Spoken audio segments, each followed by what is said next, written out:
예수님께서 이 세상에 오시는 장면에 대해서 이사야서는 예언해주고 있는 그런 내용이죠. 그래서 첫 번째로는 치료의 은혜, 두 번째로는 마음의 기쁨, 미래의 세 번째로는 천국의 거룩한 대로의 길을 걷게 될 것이다. 이 세 가지 예언을 해주고 있는 내용이죠. 예수님께서 이 세상에 오셨을 때에 오늘 여기 5절에 보니까 그때에 소경의 눈이 밝을 것이며 귀머거리의 귀가 열릴 것이며, 그래서 우리 예수님은 하나님의 복음 전파를 위해서 병든 자들을 많이 치료해 주셨죠. 예수님의 사역 중에는 복음을 전하는 그런 사역도 있지만 병든 자들을 치료하시는 그런 사역도 존재했다라는 거죠. 병을 치료하시는 그런 사역. 제가 그 대학에 다닐 때 관절염을 심하게 앓았던 적이 있었는데,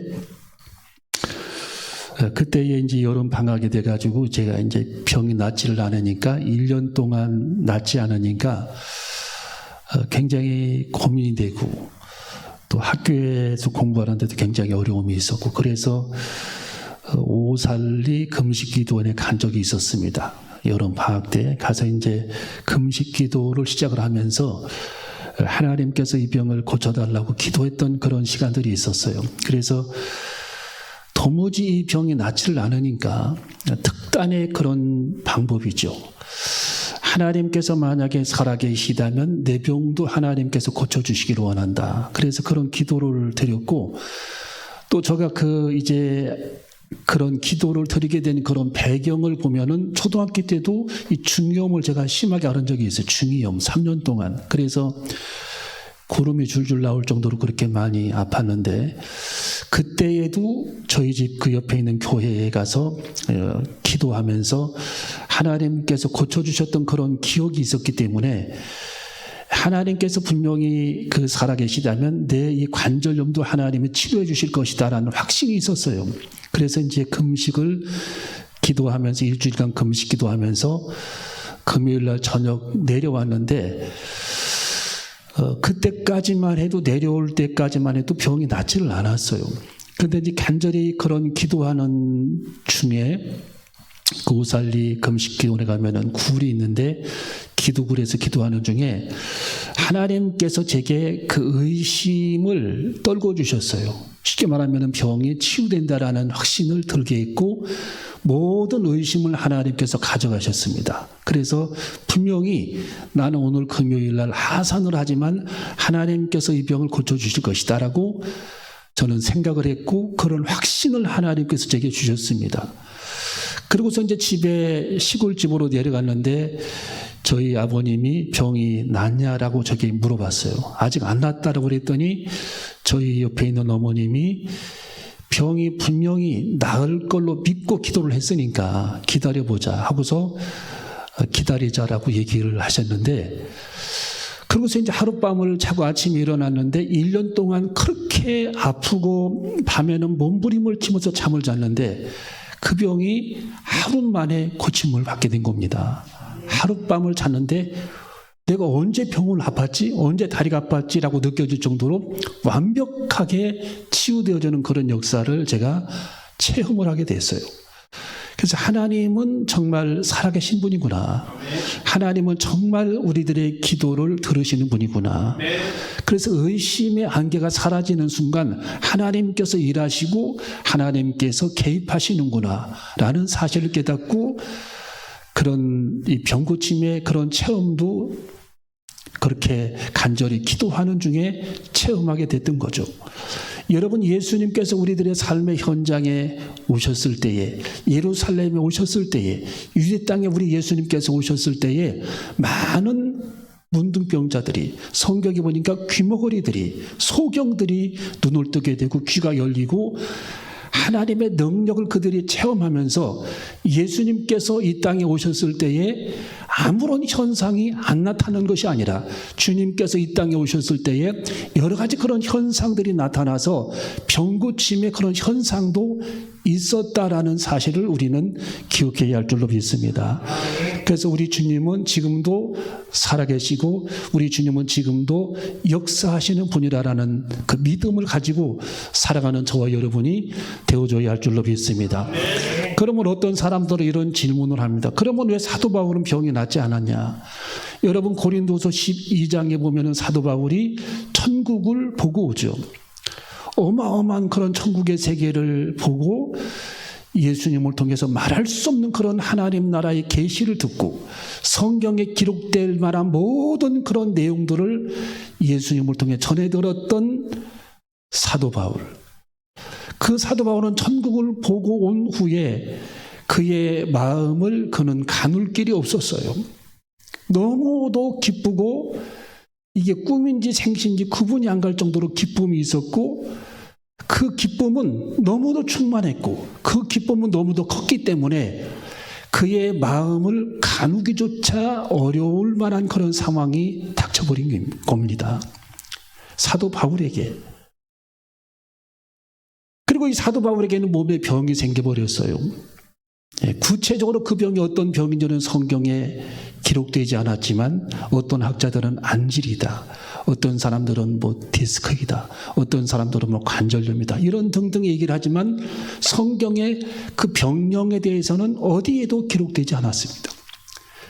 그래서 이 사도 바울은 그 자기의 육체의 병을 가지고 하나님 앞에 3번을 기도를 합니다. 하나님 내 병을 고쳐달라고. 왜? 이 사도 바울은 많은 사람들이 병을 고쳤어요. 물론 자기가 고친 게 아니죠. 하나님께서 사도 바울의 손길을 통해서 병든 자들을 치료해 주신 겁니다. 성경에 보면 이 사도 바울은 얼마나 하나님의 능력을 많이 나타냈고 죽은 사람을 살려내기도 합니다. 그런 하나님의 엄청난 그런 역사와 능력을 체험했던 그런 사도 바울이었지만 하나님께서는 정작 사도 바울의 기도는 들어주시지를 않았던 겁니다. 성경에 고린도서 12장에 보니까 3번째 하나님께서 그가 하나님 앞에 기도를 한 이후에 4번째 하나님께서 응답을 주셨는데 그 응답은 말씀으로 응답해 주셨습니다. 내 은혜가 내게 족하도다. 하나님께서 주신 그게 응답이었어요. 그러니까 너는 병마를 가지고 살아가는 것이 너에게 은혜라는 거예요. 은혜. 왜냐하면 이는 너를 자고하지 않게 하려 하심이라 그랬어요. 그게 뭐냐? 너는 천국을 보고 왔고 그 어마어마한 세계를 보고 왔고 그 엄청난 세계를 체험을 했고 천국에서 예수 그리스도를 통해서 어마어마한 그런 말씀을 들었기 때문에 자칫 너는 하나님의 복음을 전설해서 주의 복음을 전파하다가 교만해질까 하여, 자고라는 말 자체가 교만이잖아요. 교만해질까 하여 내가 내게 준 은혜라는 거예요. 은혜. 너를 견제할 가시라는 겁니다. 가시. 여러분, 사람들은 하나님께서 우리들을 견제할 수 있는 장치들이 다 있어요. 예. 왜? 하나님께서 우리들이 정말 초지일관하게 믿음으로 주의 길을 걸어가야 되고 주님 뜻대로 살아가야 되고 하나님의 계명 따라 살아가야 되는데 그 길을 도외시할까 봐서, 그 길을 때로는 벗어날까 봐서, 때로는 브레이크를 밟지 못할까 봐서, 때로는 추월할까 봐서, 때로는 하나님께서 우리들이 교만할까 봐서 우리들을 견제할 만한 장치들을 하나님은 늘 갖고 계시는 거예요. 네. 자고하지 않게 하려 하심이라. 그래서 하나님께서 우리들에게 주시는 그 가시가 존재한다면 왜 이런 가시가 내게 있지라고 우리가 생각하기보다는 뭔가 하나님께서 내게 나를 견제하시려고, 뭔가 하나님께서 나를 이렇게 축복의 은혜의 세월이 장구하게끔 하나님께서 나를 끌고 가시기 위해서, 긴 세월 하나님이 나를 축복해 주시기 위해서 내게 하나님께서 약점들을 주시고 나를 찌르는 가시들을 하나님께서 주시는구나. 여러분, 우리는 그렇게 받아들여야 하고 그렇게 받아들일 수밖에 없는 겁니다. 성경에 그렇게 나와 있기 때문입니다. 그래서 하나님께서 이 사도 바울에게도 그런 장치를 주신 거예요. 견제할 장치. 예, 사도 바울을 하나님이 견제하신 거예요. 여러분 열왕기상 하를 여러분 읽어보세요. 하나님께서 끊임없이 이스라엘 백성들을 견제합니다. 그들이 우상 숭배를 할 때마다 암몬을 키웠더라. 그들이 우상 숭배를 할 때마다 모압 자손들을 하나님이 키웠더라. 그들이 하나님의 말씀에 불순종할 때마다 블레셋을 키워 그들을 채찍질하였더라. 그렇게 나와 있는 겁니다. 그게 하나님의 장치예요. 끊임없이 하나님은 이스라엘 백성들을 견제하고 그들을 채찍질하면서 그들이 곁길로 새지 않도록, 곁길로 벗어나지 않도록 하나님은 그들에게 브레이크를 주어서 그들을 견제하고 그들의 믿음이 자랄 수 있도록 은혜를 베풀어 주신 것이다라는 겁니다.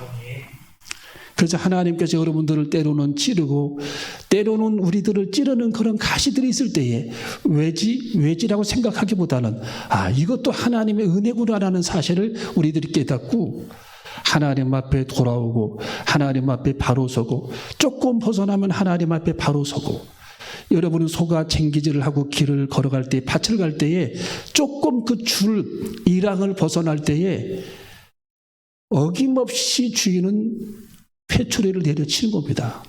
네. 그러면 소가 다시 정렬로 가게 돼요. 저는 그걸 여러 번 봤어요. 우리의 하나님께서도 그렇게 은혜를 베풀어 주시는 것입니다. 그래서 하나님께서 우리들에게 조그마한 가시를 가지고 우리들을 찌를 때에 아프다고 여기서 끝나는 것이 아니라 내가 벗어난 길이 없는지를 항상 생각해 보면서 다시 제자리로 돌아오고 다시 제자리로 돌아와서 믿음의 줄기를 잡고 좌로나 우로나 치우치지 않는 주님의 제자들이 되시기를 주님의 이름으로 축원합니다. 오늘 여기 성경 두 번째를 보니까 이렇게 말씀이 기록되어 있습니다.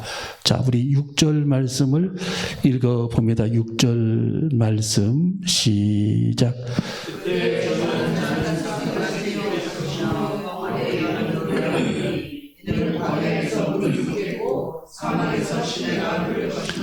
아멘. 자, 광야에서 물이 솟겠고 사막에서 시내가 흐를 것이면이라.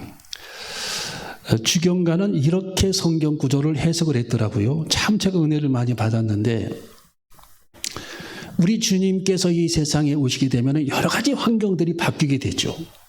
왜? 하나님의 나라가 이루어지기 때문입니다. 여러분 초대교회 교인들에게 성령이 그들에게 임하니까 환경은 똑같았는데 그들의 마음이 변해버린 거예요. 마음이. 예, 우리도 이게 중요한 겁니다. 여러분에게 똑같은 24시간이 주어지고 똑같이 내일 아침도 맞이할 겁니다. 그런데 환경은 똑같은데 내 마음이 달라지게 되면 한없는 기쁨이 있다라는 거예요. 한없는 기쁨. 내 마음이 달라지게 되면. 예. 여러분 초대교회의 환경은 똑같았어요. 예, 똑같은 예루살렘 성전, 똑같이 마가다락방, 똑같은 제자들, 똑같은 성도들이었습니다. 그런데 그들이 사도행전 2장을 겪고 나니까 성령이 임했던 사건을 겪고 나니까 그들의 마음이 달라져 버린 거예요. 마음이. 이 마음이 달라지니까 그들의 마음이 굉장히 부유해집니다. 풍부해져요. 예. 그래서 베푸는 걸 좋아하고 헌신하는 걸 좋아하고 나누는 것을 좋아하고 모이기에 힘쓰고 예. 늘 주님을 찬양하고 떡을 떼기를 기뻐하고 이런 삶으로 그들의 생활 패턴이 바뀌어버린 거예요. 하루아침에. 왜? 환경은 똑같았는데 마음이 달라지니까 삶이 부유해진 겁니다. 가진 것도 똑같아요. 여러분 우리들이 이거 하나 가지고 있다면은 내가 확 이걸 움켜쥐고 이렇게 가지고 있으면은 우리들의 마음이 부유해지지가 않은 거죠. 이거를 내가 누구에게 전달해 줄 때 그때 마음이 부유해지는 겁니다. 전달할 때, 줄 때, 주님께 드릴 때에, 하나님께 헌신할 때에, 서로 나눌 때에, 떡을 서로 뗄 때에, 서로 주님을 찬양할 때에 우리들의 마음이 부유해지는 거예요. 그 부유한 마음을 성령님께서 이루어 가시는 것입니다. 성령 하나님께서 그렇게 은혜를 베풀어 주시는 거예요. 예. 그래서 우리들 마음속에 샘물이 솟아나야 합니다. 샘물. 마음의 샘물. 여러분 마음속에 샘물이 솟아나야 할 줄로 믿습니다. 큰 마음의 샘물이 솟아나야 돼요. 예. 폭포가 솟아나야 돼요. 이 세상은 사막과 같은 곳입니다. 광야입니다. 어떻게 보면은. 예. 광야의 오아시스, 사막의 오아시스. 우리 2층에 그 브라인드가 있죠. 사막의 오아시스 있는 브라인드. 사막의 샘물을 생각해 보세요. 생명수입니다. 여러분 이 세상은 광야와 같은 곳입니다. 사막입니다. 이런 광야와 같은 세상, 사막과 같은 그런 세상, 우리의 심령도 사막이고 광야라는 거예요. 우리의 심령도 사막이고 광야인데 그 심령 속에서 늘 샘물이 솟아나요. 예, 늘 물줄기가 흐릅니다. 그 하나님께서 주시는 영적인 즐거움, 그 하나님께서 주시는 영적인 평강, 기쁨. 그래서 여러분이 아침에 일어나게 되면 오늘 또 살아야 돼, 이것이 아니라 여러분 마음속에서 솟구쳐 나오는 주님의 영적인 기쁨의 샘물, 예, 은혜의 샘물. 내 황량한 그런 들판과 같은 내 마음속에 우리 주님이 찾아오신 이후로 내 속에서 물줄기가 흐르고, 내 마음의 사막과 같은 그런 골짜기에서 샘물이 솟아나는 그런 하루. 그래서 끊임없이 우리들은 하루하루를 맞이할 때마다 내 마음속에서 솟아나는 물줄기, 끊임없이 폭포수가 터져나오는 그 물줄기, 그 물줄기를 여러분이 체험하고 간직한 채 하루를 살아가고 또 하루를 맞이하고, 그렇게 살아가는 축복을 예수님께서 오시는 순간 그것을 느끼기 시작한다는 거예요. 주님이 오시면서부터. 지금 그 부분을 언급해 주고 있는 겁니다. 비유은유법이죠. 그래서 우리는 이 예수님께서 우리들의 삶 속에 오시는 순간 사막에서 샘물이 솟아나듯, 사막에 물줄기가 흐르듯이, 정말 이 황량한 그런 세상의 사막, 내 마음속에 있는 황량한 그런 들판의 사막에서 끊임없이 샘솟는 영적인 물줄기, 기쁨의 물줄기, 이것이 여러분 마음속에서 아침마다 흘러나오고 해질 때도 흘러나오고 날마다 기쁨의 물줄기가 폭포수처럼 흘러나와서 기쁨을 간직하는 그 하나님의 나라가 우리들 마음속에서도 이루어져야 한다는 것입니다. 그런 축복을 누리는 저와 여러분이 되시기를 주님의 이름으로 축원합니다. 자, 그래서 오늘 여기 성경 6절 세 번째 줄을 보니까 광야에서 물이 솟겠고 사막에서 시내가 흐를 것입니다. 예. 우리 예수님께서 여러분의 삶의 현장에 오시면, 여러분의 마음속에 주님이 찾아오시면 하나님의 나라가 이루어지는데, 그 하나님의 나라 안에는 기쁨의 물줄기, 정말 황홀한 그런 영적인 기쁨의 은혜의 물줄기, 이것이 끊임없이 샘솟게 된다는 거예요. 여러분 아시아 사람들이 아프리카에 빅토리아 폭포를 일부러 찾아가는 사람도 있습니다. 예. 그 먼 길, 예. 정말 그 먼 길이지만 그 폭포를 하나 보기 위해서, 빅토리아 폭포를 보기 위해서 거기까지 여행해서 가는 사람들이 있어요. 카나다의 엄청난 그런 폭포수, 예. 그걸 보러 거기까지 가는 분도 있습니다. 남미의 엄청난 폭포, 그걸 보기 위해 가는 사람도 있습니다. 여러분, 우리는 거기까지 가지 아니하더라도 내 속에서 솟아나는 영적인 기쁨의 폭포, 예수님께서 내 안에 머물러 계시면, 성령의 나타남이 있다면 우리 주님께서 우리 속에 끊임없이 폭포수처럼 흘러넘치는 기쁨의 샘물, 이 샘물이 우리 속에 흐르게 된다라는 사실, 그 기쁨을 누리라고 말씀하시는 주님의 음성, 이것을 깨닫고 살아가는 저와 여러분이 되시기를 주님의 이름으로 축원합니다. 기도하시겠습니다.